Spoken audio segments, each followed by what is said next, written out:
Everyone, thank you so much for being here. The off-season is over. June 1 is a good time for us to take stock of how we are all progressing and getting ready for the next hurricane. There's a bit of a misconception out there that the hurricane off-season is our least busy time here at the National Hurricane Center. It's not the case. We've been extremely busy over the last several months. In general, working with our partners to try to get better at what we do and serve the public even more effectively this year than ever before. In the very room in which you're sitting right now, we conducted numerous training courses for federal, state, and local emergency managers, as we do every hurricane off-season. A number of international meteorologists, National Weather Service meteorologists from here in the U.S. have been in here for training courses and conferences, all designed to get us all on the same page on how we're going to be serving the public together in the next hurricane, and getting to know one another even better. It is so vital that we, as government partners and partnering with our media, that we know one another really well so that we can work together and provide a consistent message to the public when a hurricane approaches. And we hope that all of this is instilling confidence in the public, in their government, and with our partners, so that they get ready for the next hurricane as well. Because all of the things that we need to do to keep the public safe won't realize their full potential unless individuals, families, and businesses have also gotten themselves ready in advance. So hitting some of the highlights on what we've been doing this hurricane off-season, the forecasts and the warnings from the National Weather Service, including here at the Hurricane Center, do not flow unless our technology is working. The Technology and Science Branch, TSB, of the Hurricane Center, the talented folks there, multi-talented folks, have been working hard to get our data flows and our computers upgraded, our networking ready to go, and we're ready to carry out that mission. And within TSB is our storm surge unit. And we are very excited to be calling operational today our potential storm surge flooding map. This is a game-changing new way for us to communicate the deadliest hurricane hazard of all, storm surge, in real time. It will be issued this year if and when we have a hurricane watch or even tropical storm watch, first issued for any part of the Gulf or East Coast of the United States. And it will show everyone just how far from the beach, how far inland the storm surge flooding could go, how high above normally dry ground the storm surge flooding could go. And our emergency management partners have incorporated this into their exercises. It has become part of the training courses that we conducted this hurricane off-season. And I want to acknowledge several folks who here at the Hurricane Center have made this happen. Jamie Rome, who is our storm surge unit team leader, and William Booth, who's been the lead technical developer on this new product. Dan Brown, James Franklin, our hurricane specialist unit, who have worked with our storm surge unit folks to conduct upgraded, enhanced training courses that incorporate this new product. And so we are ready to utilize this heavily tested, heavily vetted new product in real time. And the public needs to know that there's a part for them to play to make that product as effective as it can be. Find out today if you live in a hurricane storm surge evacuation zone. And if you do, decide today where you go and how you get there if told to evacuate by your local emergency manager. And if you don't live in one of these hurricane evacuation zones, then find someone you care about who does and work out today to be their inland evacuation destination. Because when this new graphic is issued and emergency managers are making evacuation decisions, and through our media partners, the public is seeing where the storm surge could occur in a particular tropical storm or hurricane, the ultimate goal of this new graphic is to increase the chances that when emergency managers tell you to go in the public, that you go.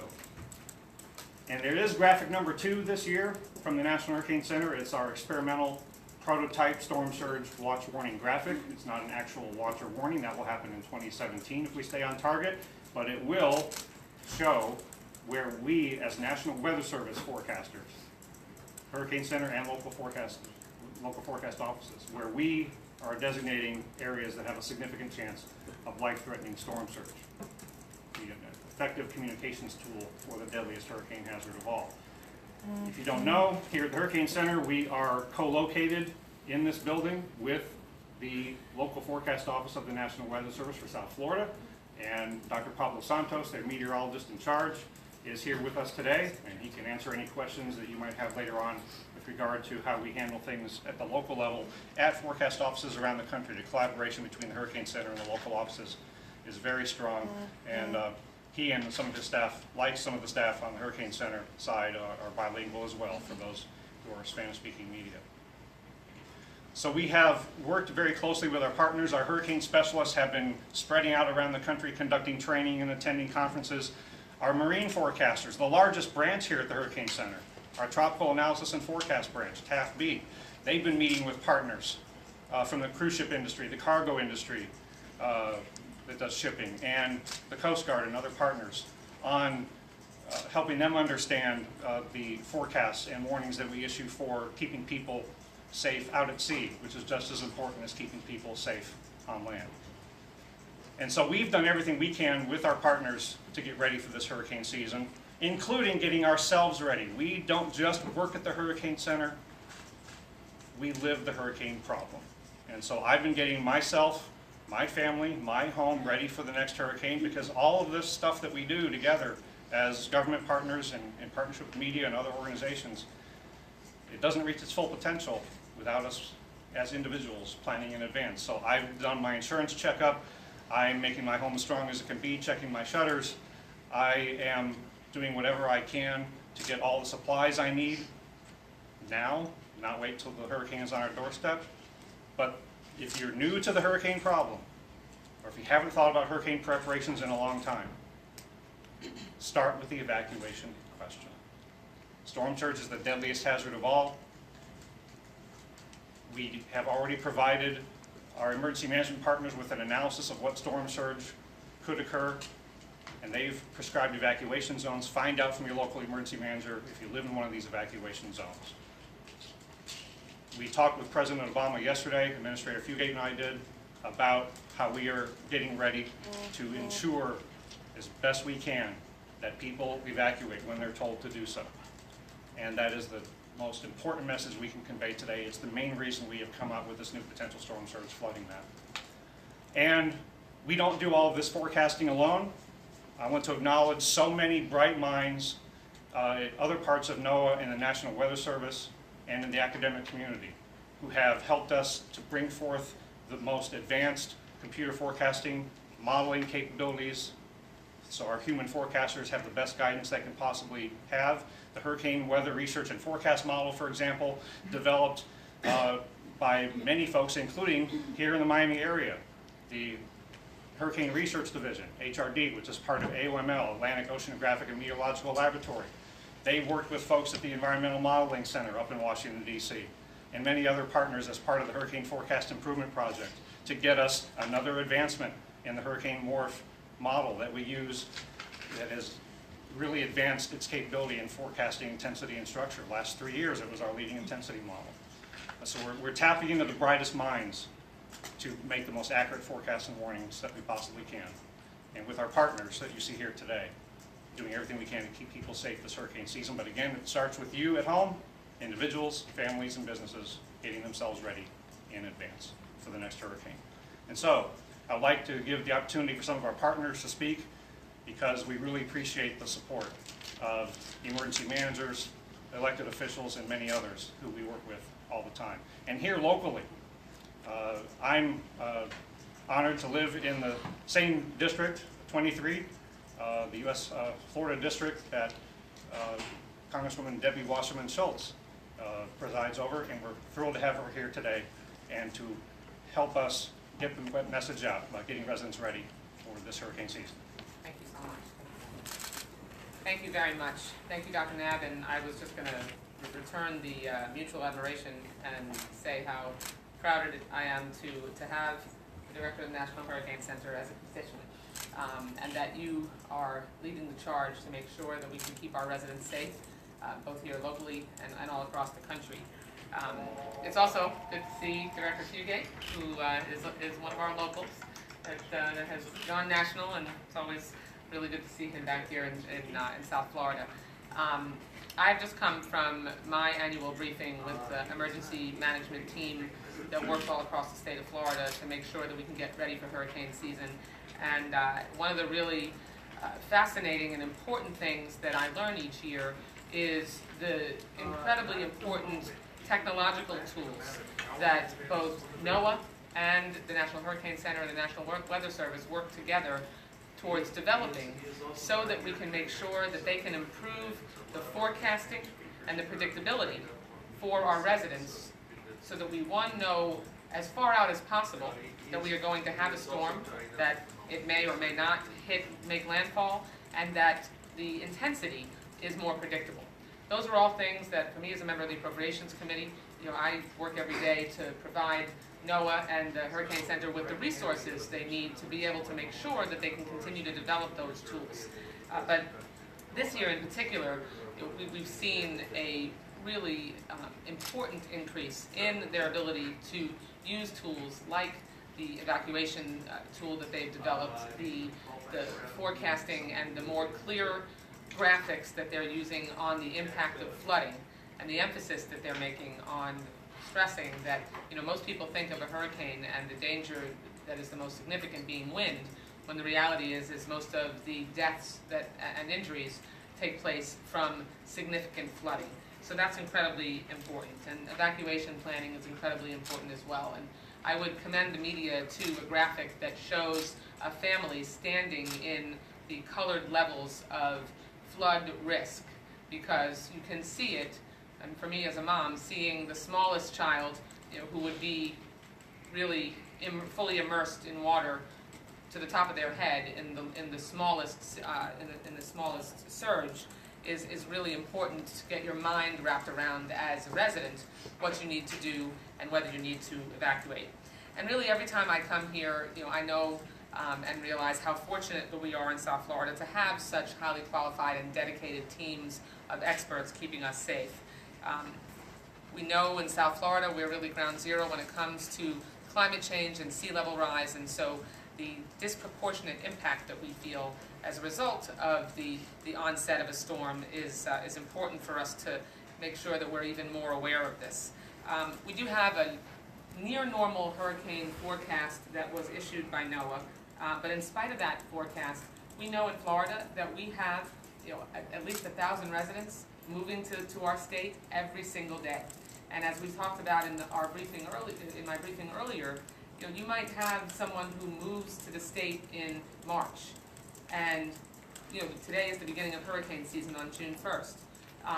They would get the information that they needed, hopefully, because we're vigilant, and that's when most of it is distributed and highlighted at the beginning of hurricane season. But what if you move to the state in August? Right when we typically, if we're going to experience an intense hurricane, right in the part of the hurricane season that it makes landfall. We have to make sure that we are using ways to educate our residents every single day, all throughout the year. And we can't be complacent, because just because we haven't had a hurricane make landfall in Florida for 11 years, doesn't mean that it can't happen at any time, on any day during hurricane season.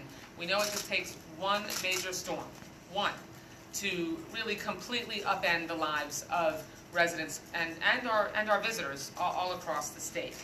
And our emergency management officials are working every day all across the state of Florida to prevent loss of life and limit any property damage. And that's why it's the absolute imperative. Each of us needs to take personal responsibility for those hurricane preparations. We need to make sure that we're not doing it when we start hearing on the news for the weather forecasts that it's time to get ready, that it's time to prepare your hurricane kit. You have to do that months in advance. You want to make sure that you know your pathway out when you are living in an evacuation zone, not trying to figure out what road you take and further add to the congestion that ultimately results from people getting a little nervous and maybe panicking and clogging our roads and because they're unfamiliar with the direction they have to go. We all have to make sure that we're working together. And speaking of working together, this is something that I want to continue to stress. The Red Cross is a critical partner when it comes to the aftermath of a storm in particular, and so they need volunteers If you are able to volunteer to be a part of the response team that the Red Cross deploys, please contact them either on their website or at 305-644-1200, extension 2131, and please sign up to be a volunteer to help the Red Cross. But all of us should be talking and working with our family, our friends, create an emergency preparedness kit. Make sure you know what your policy covers. Those are all things that we take for granted every day and don't think about until you are pushing the panic button because you really need to know. We cannot wait until a storm is coming. We have to have a recovery plan. You have to make sure that you do what it takes to secure your property in advance. And if we learned anything from the aftermath of Hurricane Wilma, it is that it is our responsibility, because previously to Wilma, too many families thought, okay, it's going to be the government's responsibility to make sure that I can be taken care of for those 72 hours following a storm. No. That 72-hour period, our emergency management officials need to be securing property, need to make sure that they can keep people safe, and you need to be responsible as a Florida resident to have what you need to take care of yourself, your water, your food, all the things that you are going to need to make sure that you can not only sustain yourself, but take care of the needs that you're going to have in that 72 hours afterwards. A 3-day supply of non-perishable food and water, batteries, flashlights, and radios, a full tank of gas. Again, planning now will help you to be prepared later. So thankfully we haven't had a storm hit us recently. That's all the way since 2005, but we know we can't take it for granted. We have lived in Hurricane Alley for far too long to be complacent, and we need to make sure that we're vigilant each and every year, and I thank the National Hurricane Center for always giving us this opportunity to send the alert out to our residents. Thank you so much. Okay. Also wanted to mention some of the tips and ideas for how to get prepared for the next hurricane have been part of our Hurricane Strong campaign in collaboration with the Federal Alliance for Safe Homes. So go to hurricanestrong.org, go to hurricanes.gov/prepare, and go to ready.gov. A lot of resources out there to get a full list of things that you can be doing now to get ready for the next hurricane. Now, to talk about what emergency managers are doing to get ready for this hurricane season, Administrator Craig Fugate from FEMA. Thanks, Rick. You know, one of the things I learned a long time ago as a government official, when we talk about disasters, I'm supposed to reassure the public we're doing everything we can, and when disaster happens, we're going to make everything okay. I don't want to give you those assurances because that's a false assurance. I'm the guy that always says but. Because yesterday, as Rick is briefing the President on the improved accuracy of the forecast and the new tools and how we can get better information, I had to go, but Mr. President, it doesn't mean there won't be significant impacts and damages when the storms hit. It doesn't prevent them. It only gives us better information about the risk. And what we had to remind the President yesterday at the briefing as we get ready, and he knows this, and so he's a great messenger, no matter what we do to get ready, the leading cause of death in hurricanes is not wind. But for some reason in Florida, we think wind's what we got to get ready for.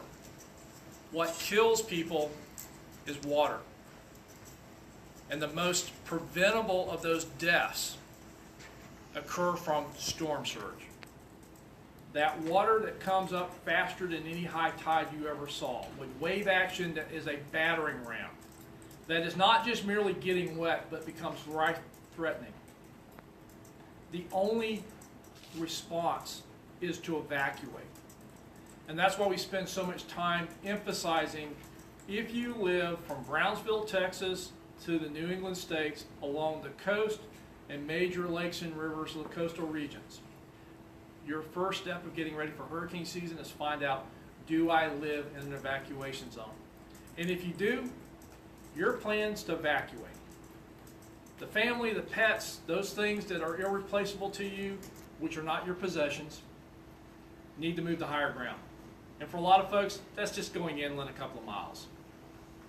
But I've seen this happen too many times. People wait. People go, I've lived here all my life. It's never been that bad. I'm the guy that goes to get those people to hear this, and they go, but I never knew it could be this bad. We tried to tell you. But here's what we face. We still run the risk of losing hundreds of lives if people don't evacuate in a hurricane. Now think about that. All the technology, all the forecasts, everything we do to get ready, all the exercises, all the drills will not change the outcome if people don't evacuate. All the investments that the Congresswoman talked about, the fact they fully fund FEMA for disaster response and we're not having to go back and get money every couple of months, the things they do to make sure government's ready, all the forecasting, it will not change the outcome if people don't evacuate. Unlike many other hazards, this is one we spend the most money and time on identifying the at-risk populations, the evacuation zones, and we beat the drum. To me, this is Groundhog Day. Everybody says it's June 1st, and no, this is the movie Groundhog Day. We may have new tools, new technology, social media. The message doesn't change. People need to heed the evacuation orders, and they need to heed them when they're given by those local officials and not wait, because waiting can be deadly. I've listened to the 911 calls. Remember Hurricane Ivan when it hit Escambia County?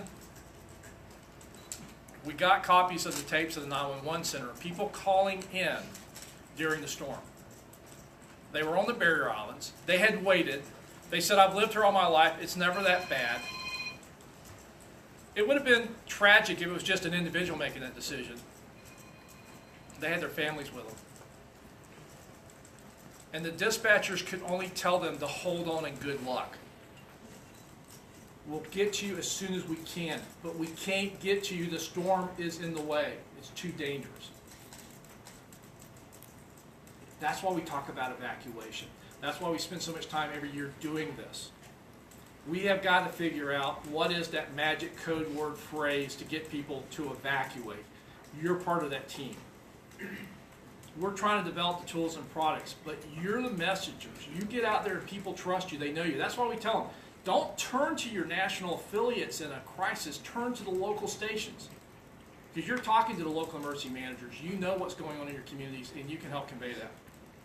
But no matter how much we do, no matter how much we work on this, we cannot change the outcome if people don't act. They have to evacuate. That is our message. That's the President's message. That's from the team. We've got to get people to understand. Don't go by hope. Don't go by experience. Just go to higher ground when the evacuation order is given. Thank you. Thank you, Administrator Fugate. And there is something called the National Hurricane Program partnership between NOAA, FEMA, and the U.S. Army Corps of Engineers, and with our state emergency management partners, we work on putting the tools in the hands of the local emergency managers who are making these evacuation decisions. And one of those state-level partners is the State Director of Florida Division of Emergency Management, also the President of the National Emergency Management Association, Mr. Brian Kuhn. Thanks, Rick. Good morning, everybody. Thanks for being here today. You know, I just came from an event with the governor across town where we talked about Florida's readiness for hurricane season. That same kind of event is happening everywhere from Texas to Maine today. It's happening at the state level. It's happening at the county level. It's happening at the city level. And we do those events because we want to reassure the public that we have spent the last several months doing the work at the governmental level, doing the training, doing the exercises, doing the preparedness, doing the coordination. We work with our stakeholders at all levels of government, with our nonprofit organization partners, with our National Guard, with our utilities, with all of the different governmental agencies necessary to help us get through this next hurricane season. However, as Craig mentioned, that alone is not going to make us successful during the next hurricane. We do not have enough governmental resources to protect everybody. There are 7 million people living in Southeast Florida. There's 20 million people in Florida. There's 100+ million people in hurricane-prone states across the United States.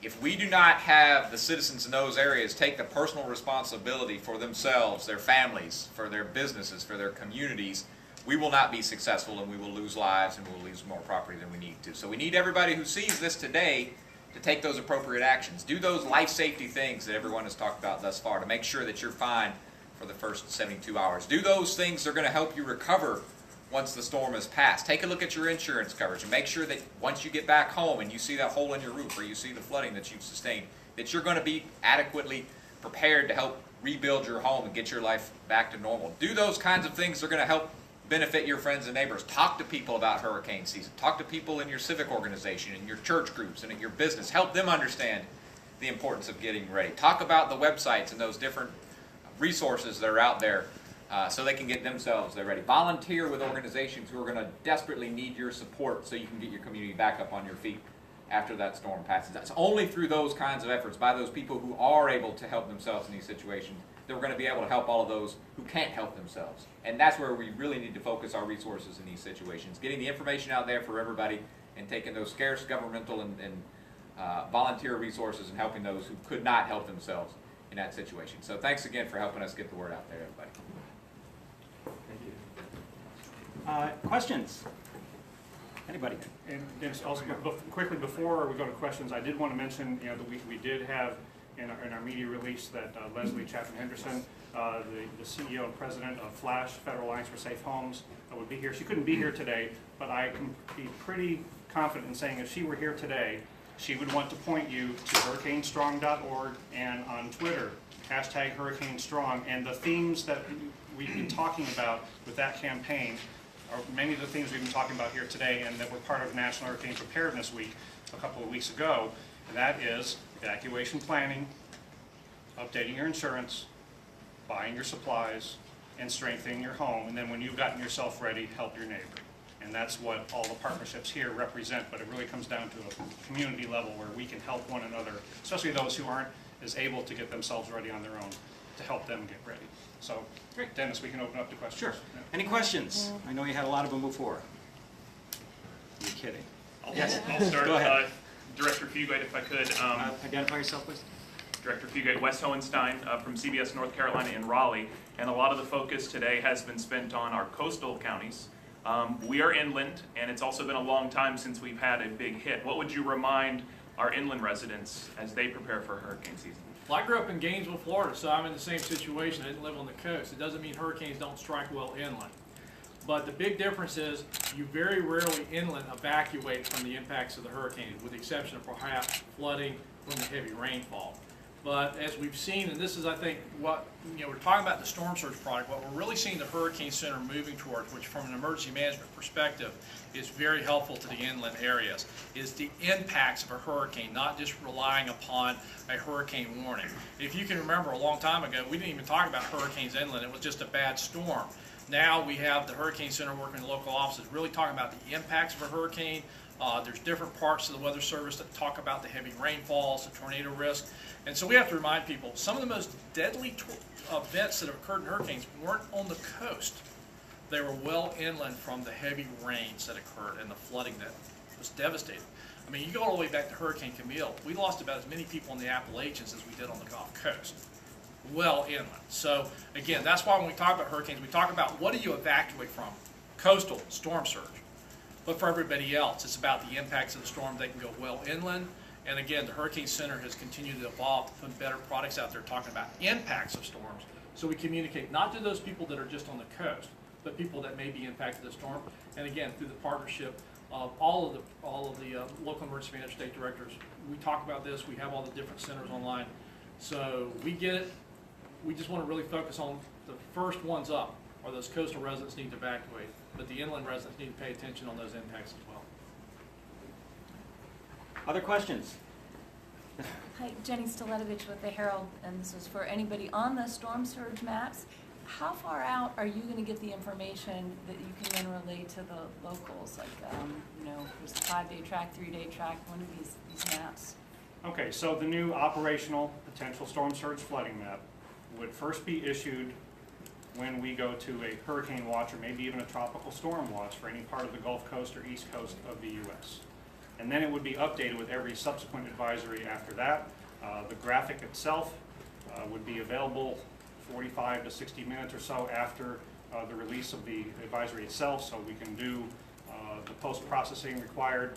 We run the storm surge model hundreds and hundreds of times on the supercomputer, post-process it in a GIS environment, and then disseminate it via our website. It will have the zoom and pan capability down to the community level, not down to the house level.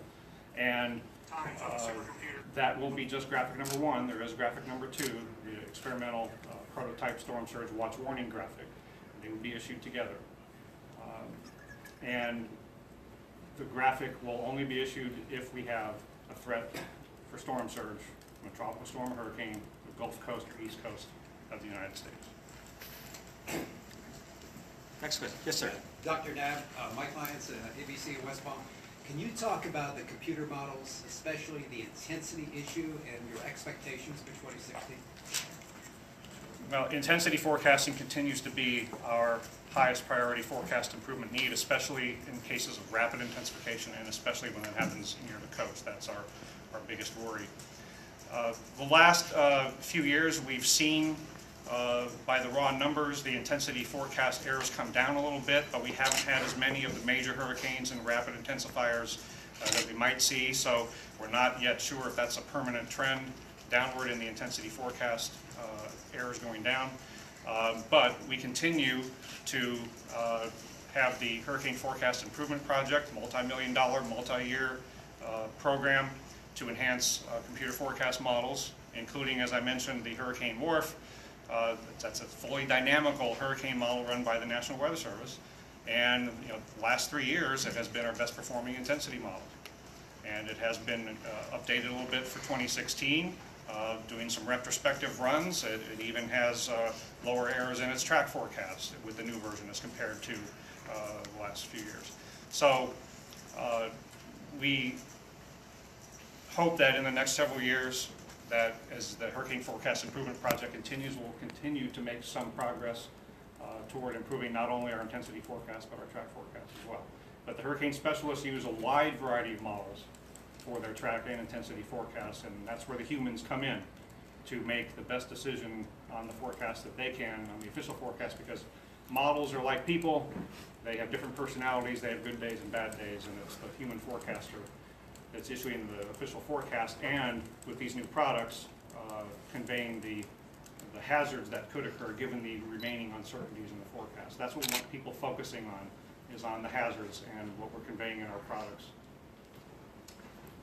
Hi there. Good morning. Karen Jerriman with CBS 12 in West Palm. This question, I believe, is for Mr. Fugate.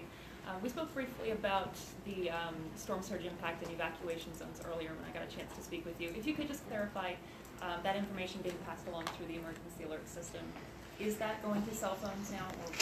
Yeah, what will happen is when the local officials determine that they're going to order an evacuation, that goes out under the header a civil emergency message, and that would trigger the wireless emergency alerts for cell phones. So it isn't the product going out, it's the decision of local officials to order evacuations. And so this is an enhancement to the emergency alert system, that traditionally was just radio, television, and cable. We now have, and we've had this capability going back to post-tropical storm Sandy, to now send out urgent life-saving messages from local officials and the Weather Service. And so for hurricanes, evacuation would be one of those messages that would go out over the cell phones. There's not a lot of information there because it's only 120 characters, but it tells you you are in an evacuation zone and you need to get a bit more information. And if you have your plan, it's now time to go. Thank you. Can I add something else that they raised in the briefing today? While we're improving the forecasting ability and the predictability, and these experts really try to get as far out as they can from when a storm might make landfall, what they did stress was that, like Hurricane Katrina, we don't have 5 days for every storm that develops. And so if you have a storm that develops closer to the shoreline, you're going to have a much more narrow window of time, and that's why preparation in advance, in spite of the tools that we're developing and in spite of the improvements and length of time that we have for predictability of landfall and intensity of the storms, we still have to make sure we're prepared, because we don't have the ability to predict where and how close to the shore a storm is going to form. And that gives me an opportunity to update you on our progress toward being able to issue forecasts and watches and warnings prior to the formation of the tropical cyclone. Most of you know we have our 5-day graphical tropical weather outlook. And on the Atlantic, Gulf, Caribbean side, it'll be issued every 6 hours from now through November, showing you where the next depressions and storms could form out to 5 days. So that gives us some idea of where the next systems could be forming, even if that is close to the coastline. And right now, we continue to work on and are targeting for 2017 having the ability to issue our full-blown 5-day forecasts and National Weather Service tropical storm and hurricane watches and warnings even if a system is not yet a tropical cyclone, but it's within the watch warning time frame and could impact land within that time frame, and the chances of it forming are high. So that is something that we hope to have in our arsenal starting next year, and it could include the storm surge warning too, as that's targeted for 2017 as well. Couple more questions? Anybody? Photographers? No? All right. I'm going to close from eyes. I want to thank everyone in the media for partnering with us to get the word out, because again, all of the technologies that we've talked about today, all the new tools, again, aren't going to realize their full potential unless people have prepared in advance. We want to be hurricane strong by taking steps now. Again, this is a personal, emotional issue for us, not just a professional issue for us. I want to get my family ready in advance. Don't wait till the last minute when the things you need to do to get ready are going to be more difficult, more expensive, if not impossible to do. Preparing in advance, you know what you're going to do when the hurricane's approaching. You'll survive the event and get life back to normal in the aftermath. Thank you to all of our partners for being here, and we hope to not talk to you too many times as the hurricane season goes forward, but we're ready to do so and carry out our mission. Thank you for being here today. Thank you, everybody.